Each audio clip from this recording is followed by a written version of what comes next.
भाई के लिए छोटी बहन कन्या की तरह है और बड़ी बहन माँ की तरह है। पिता लोगों को भी चाहिए आप बेटा और बेटी में फर्क मत समझिए, अंतर मत समझिए। एक बात और सुनिए, तुम्हारे पास ऊपर तकलीफ चल के आवे, हो सकता है कि बच्चे सहयोगी न बन पाए, लेकिन बेटी तुम्हें देखने को लिए ना आवे, बेटी तुम्हारे लिए कुछ ना करे, ऐसा हो ही नहीं सकता।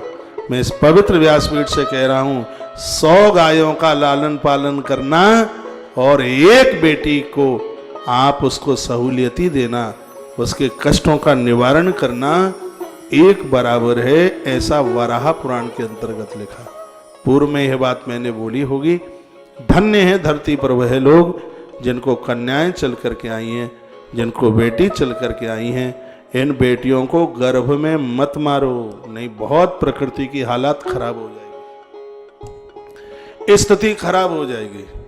आज बेटियों को पेट से निकलने ही कहाँ दिया जा रहा है। सासू का थूतरा लटक जाता है, बहू के पेट से यदि कन्या हो जाए, ये भी उसके हाथ में है क्या, बेटा और बेटी। लेकिन उनका मुहड़ा ऊपर होता है, मुंह में से बोल नहीं निकलता है। पूछा, अरे तुम्हारी बहू को तो छोड़ दे, बच्चा हुआ है, ऐसे सुकड़े से मुंह में से बोलेगी। लगता है कि बे माता यही है क्या, ऐसा लगता है। ये सुनी सुनी बातें नहीं है, ये देखी देखी बातें हैं। और ऐसी बहुओं का आप घर में आदर नहीं करते हैं, वो साक्षात लक्ष्मी है, भगवती है, ये सोचते हैं आपको वो तो बेटियों को ही जन्म देती है, और आप उल्टा पुल्टा भी बोल देते हैं। ये ठीक नहीं है, यह प्रकृति का बहुत बड़ा अपमान है, ये नारी जाति का बहुत बड़ा अपमान है। याद रखिए, ये आपका अपमान है, ये आपके खानदान का अपमान है। क्या आपको नहीं पता, द्रौपदी की जब साड़ी खिंच रही थी तब विदुर ने क्या बोला था वहां खड़े होके। विदुर ने धृतराष्ट्र को कहा था, ये द्रौपदी का अपमान नहीं है, ये हस्तिनापुर के राजा का अपमान है, ये महात्मा भीष्म का अपमान है, ये कुलगुरु कृपाचार्य और ये द्रोणाचार्य का अपमान है, और ये संपूर्ण पुरुवंश का अपमान है। और सुनना राजन, ये संपूर्ण मानव जाति का अपमान है, ये संपूर्ण नारी धर्म का अपमान है। ये विदुर ने ये बात कही थी। जिस समय आप किसी नारी का अपमान करने को तैयार हो जाते हो, तो आप ये मत सोचिए कि आप किसी दूसरे का अपमान कर रहे हैं, ये आप स्वयं का अपमान कर रहे हैं, ये आप अपने स्वयं के धर्म का अपमान कर रहे हैं।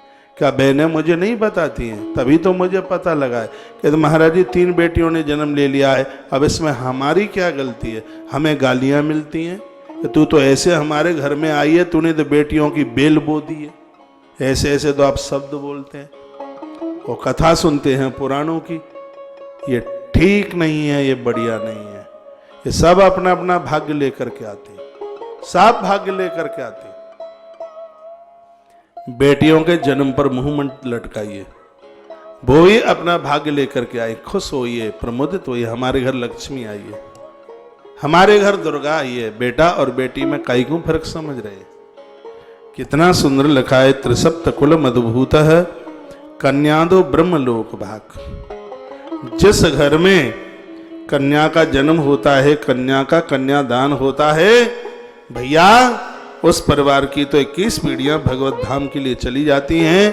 कन्या की इतनी बड़ी महिमा है। पुत्री पवित्र किए कुल दो। हाँ, थोड़ा घूंघट संभालना पड़ता है।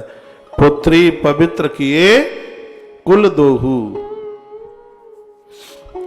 बेटी तो दोनों कुलों को पावन कर देती है, पवित्र कर देती है।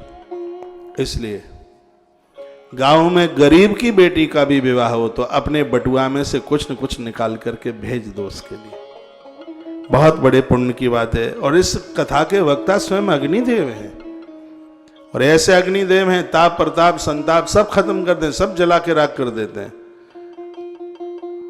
ऐसे भगवान अग्नि नारायण।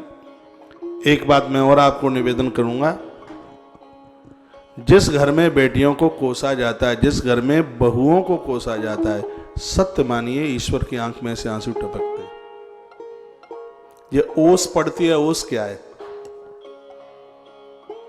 ओस जो पड़ती है ना, ओस जो प्रकृति में से जो ओस गिरती है, जो ओस टपकती है, नारी वर्ग का अपमान हुआ, परमात्मा रोया, उसकी आंख के आंसू धरती पर गिरे, उसको हमने ओस के रूप में समझा है।